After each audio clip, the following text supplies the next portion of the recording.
Welcome back to the channel, soap fans. Today is an absolutely beautiful day to dive deep into the juicy, mind-blowing drama unfolding in Salem. We have a massive slate of casting news and storyline explosions for the week of May Moy Tomth through the Hey Moy Hand, and I am telling you right now, you need to buckle up.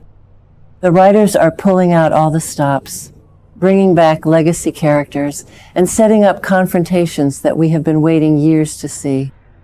Let's kick things off with a massive return that is going to shake up the entire Rizchek and DiMera dynamic. After being off the canvas for a few months, Matthew Ashford is finally returning to Days of Our Lives as Jack Deveraux. He makes his grand reappearance on Friday, May High Muy High, and he immediately reaches out to his deeply troubled daughter, Gwen. Now let's be real for a second. Gwen is currently in an absolute downward spiral. She is desperately trying to cling to a highly toxic, purely physical arrangement with Xander, hoping he will magically fall back in love with her. At the same time, she is getting completely double-crossed by EJ DiMera over the Lexie Carver resurrection project. Gwen funded this massive illegal scientific miracle, and now EJ is trying to play dirty and cut her out. I honestly think Jack's return could not come at a better time, but it also frustrates me to no end. Jack has this immense blind spot when it comes to Gwen. Think back to a few years ago when Gwen first arrived in Salem. She literally poisoned Abigail, destroyed her sister's life, and caused absolute havoc. Yet, Jack's guilt over not being there for Gwen during her childhood always makes him forgive her worst atrocities. I am firmly of the opinion that Jack needs to stop coddling her. Gwen needs tough love, not a shoulder to cry on. But knowing Jack, he is going to walk into Salem, see EJ ripping Gwen off, and try to play the White Knight. The psychological damage Gwen carries from her childhood makes her lash out, and Jack constantly enabling her is a cycle that needs to break. I predict Jack will try to confront EJ, which is just going to put a massive target on his own back. And speaking of the DiMera family chaos, you will not believe who else is marching back into town. Thao Penglis and Leanne Hunley are returning as Tony and Anna DiMera on Thursday, May High Mimot. Yes, the absolute royalty of Salem is back. The longtime couple is going to be interacting with John Paul Lavoisier's Philip Kyriakis and Dan Feuerriegel's EJ. This is where things get incredibly interesting. Anna DiMera is the undisputed queen of calling out DiMera nonsense. She has zero filter, and I absolutely love her for it. Right now, EJ is playing God. He has resurrected Lexie Carver. He is obsessively pushing Kat Green into hypnosis to uncover their shared ISA past in Italy, and he is battling Chad at every turn. When Tony and Anna find out that EJ has literally brought someone back from the dead using secret DiMera funds, Tony is going to be horrified. Remember the old days. The Stefano DiMera era, where people were constantly coming back from the dead with brain chips and memory wipes. Tony spent half his life being manipulated by Stefano's twisted science. He was trapped on an island for years. Tony knows firsthand that playing with life and death only brings tragedy. I think Anna is going to absolutely rip into EJ. And why is Philip Kyriakis involved in these scenes? Philip has been trying to manage the Kyriakis empire and deal with Gabi's parenting paranoia. I have a strong fan theory that Philip might be looking to form an alliance with Tony to undercut EJ's massive power grab. The corporate warfare between the Kyriakis and DiMera families is a tale as old as time, and bringing Tony and Anna into the mix is a stroke of genius by the writers. But here is the kicker, guys. The absolute most heart-wrenching and intense drama of the week revolves around the Choi family. We finally have a patriarch. Stephen Young is debuting as Jason Choi, Sophia's father.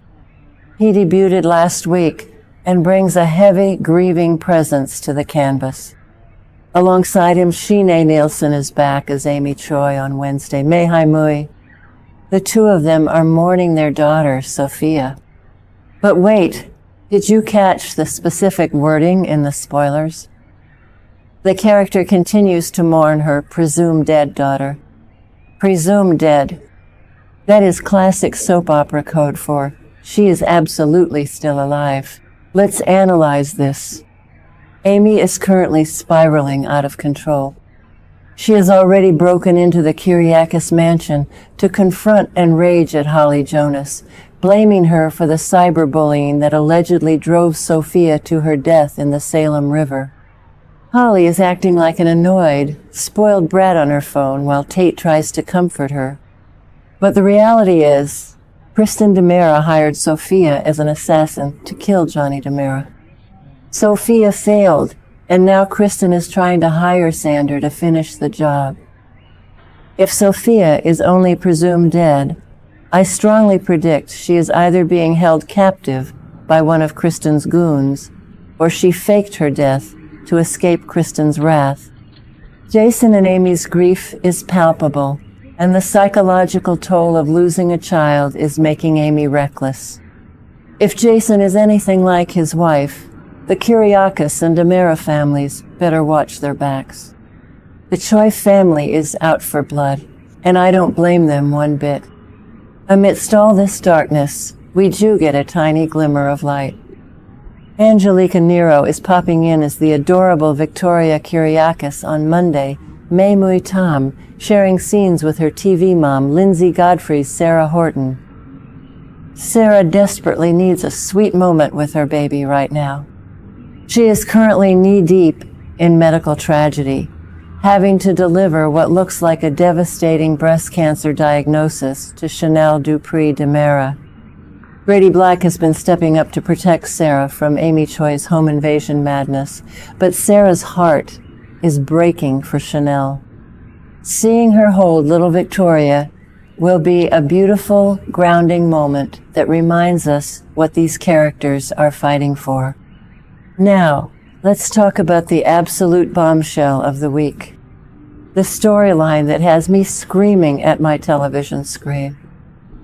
Nikki Crawford is continuing her phenomenal stint as the resurrected Lexie Carver. On Tuesday, May Muchin, Lexie demands to meet Paulina Price. Oh my God, can you even imagine the tension? Paulina has been an emotional wreck, crying to Marlena Evans about the sheer terror of losing Abe to his former wife. Abe and Lexie had an epic, decades-long romance. They were the IT couple of Salem before her tragic death from a brain tumor caused by Andre DiMera's toxic fumes. Paulina fought tooth and nail to build a life with Abe, especially standing by him through his severe amnesia. Now the literal ghost of his past is alive, breathing, and demanding a face-to-face meeting. I am going to be totally biased here. I feel so incredibly bad for Paulina. Lexie has every right to reclaim her life, but the way she is barging in is terrifying. What is Lexie going to say? Is she going to demand that Paulina step aside? And it gets even more emotional, because on Thursday, May Jaime Mort, Lexie shares scenes with Paulina and her son, Theo Carver, played by Tyler Joseph Andrews. How seeing his dead mother alive is going to be the most tear-jerking moment of the year. The psychological warfare happening in Abe's mind right now must be staggering. He loves Paulina, but Lexie is the mother of his child and his first true love. I predict this meeting will not end well. Paulina is a powerhouse, and she is not going to just hand her husband over, even to a resurrected legend. Finally, we have to talk about the master manipulator herself, Gabi Hernandez. Hank Northrup returns as Liam Selejko on Wednesday, May Hai Mui. And what does Gabi do? She makes him an intriguing offer. Listen, Gabi is deeply paranoid about Liam being anywhere near her daughter Ariana. Philip explicitly warned Gabi that if she pushes too hard, she is only going to make Ariana more attracted to the Salem bad boy. But does Gabi ever listen?